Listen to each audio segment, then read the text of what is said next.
I had a lot of requests asking for an anatomy description of why it's okay to get an IV placed at an arm at risk for lymphedema. So here it is.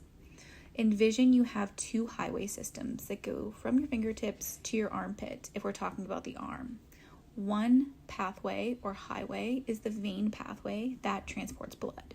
The other pathway or highway is the lymph pathway, and that transports the lymph fluid into your lymph nodes, okay?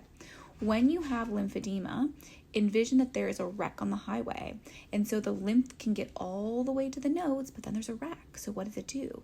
It just builds up and it backflows into your arm. That's why you get the swelling of lymphedema. That swelling is very inflammatory, and it ultimately makes the fat in your arm get bigger and harden, and that's why lymphedema goes from soft and squishy to hard and fibrotic. So they're two separate highways.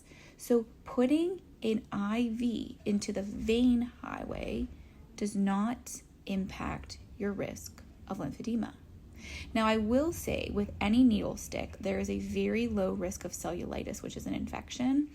And cellulitis can be something that starts lymphedema from presenting. So theoretically, there is a risk anytime you have a needle stick of getting an infection, which then makes the lymphedema kind of show itself, but very low risk.